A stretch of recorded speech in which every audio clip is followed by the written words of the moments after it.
Diagne, conseiller technique numéro 1 du ministre des Pêches, des Infrastructures portuaires et maritimes. Ce matin, j'étais venu représenter Madame le ministre à la cérémonie de lancement du projet boîte à outils pour la gestion durable des pêcheries.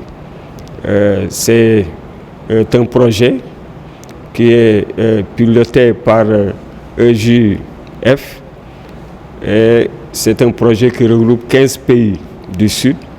Donc le Sénégal fait partie des pays qui bénéficient quand même de ce projet.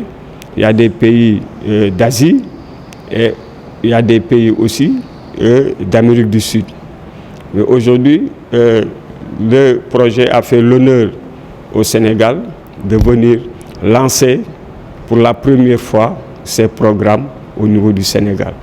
Et là aussi, c'est un honneur qui est fait à notre pays.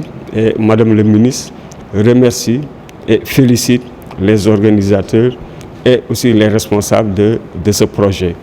À l'occurrence, le chef de bureau Dakar de ce projet, M. Bassirou Diarra. Donc c'est ça qui a été l'objet de cette cérémonie ce matin.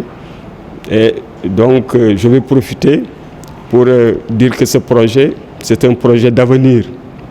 Parce que c'est un projet qui va intervenir essentiellement sur la pêche durable dans son volet surveillance participative.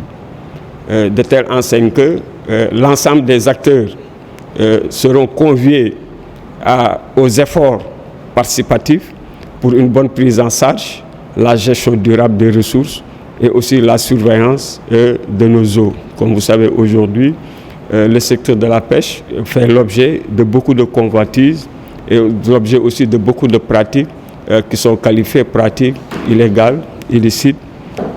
Et pour pouvoir apporter des réponses dans ce cadre, ces projets de ce genre sont des projets qui sont à encourager pour une meilleure prise en charge de préoccupation de nos acteurs.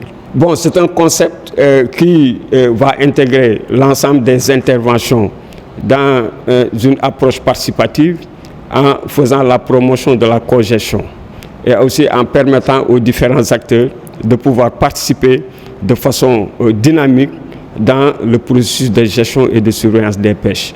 Mais aussi, il faut comprendre, dans son concept, il est aussi inclus des aspects sur la formation, sur les échanges d'informations et sur l'encadrement.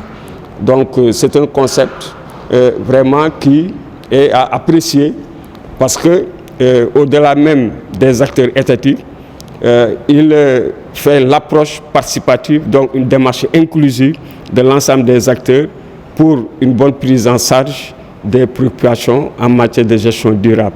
Mais aussi, ce qui est à noter dans ce projet, il y a un volet éco-environnemental, donc qui intègre les aspects de pêche durable par rapport aussi à la gestion environnementale durable des ressources et à la dégradation aussi de l'écosystème marin, qui est aussi un processus qui ne concourt pas à l'amélioration des stocks et à la gestion durable aussi des pêcheries.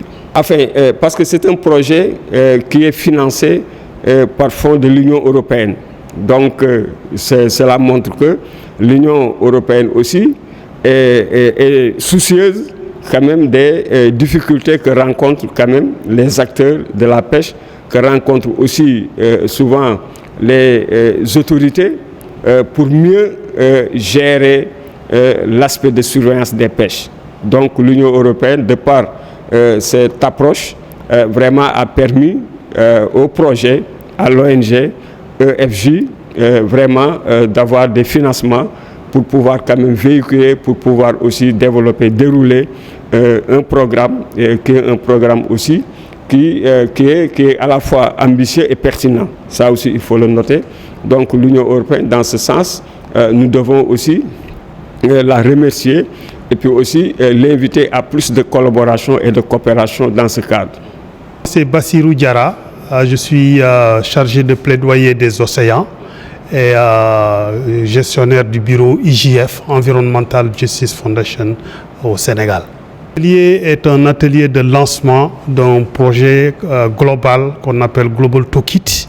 C'est une boîte à outils pour la gouvernance participative des pêches et qui intéresse 15 pays du Sud, ce qu'en anglais ils disent Global South.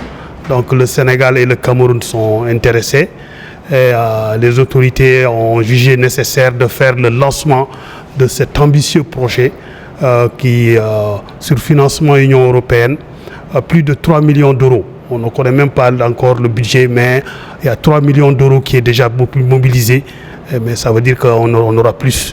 Donc il va être pour faire la promotion en tout cas de la lutte contre la pêche illicite à travers la surveillance participative, qui veut dire que ce sont les pêcheurs qui vont participer aussi aux opérations de surveillance localement. Donc on va assister, soutenir cette initiative. On va aussi soutenir les organisations de femmes, notamment les femmes transformatrices et les organisations pour en tout cas renforcer l'aspect équité dans la pêche, et aussi des organisations nationales dans leur plaidoyer pour que en tout cas ils puissent avoir plus de voix dans les prises de décision politiques. Je pense que le Sénégal, les changements qui sont intervenus récemment aussi font que le Sénégal est flagué au niveau international à une image très bonne, mais aussi on a une expérience en matière de cogestion, ce qu'on appelle co-management of fisheries, la cogestion des pêches. Le Sénégal a une bonne expérience, mais aussi la vitalité démocratique et la vitalité de la société civile qui se trouve aujourd'hui ici, même dans cette salle. Donc les organisations professionnelles, leur vitalité, je pense que les renforcer peut devenir un exemple pour les autres 15 pays. Et je ne dis pas que tout est bon ici, et tout n'est pas, on peut améliorer, mais il y a une vitalité ici qui serait intéressant de dupliquer. Et je pense que c'est ce qui a fait que les autorités au niveau des JF et au niveau de l'Union européenne ont choisi le Sénégal pour faire le lancement.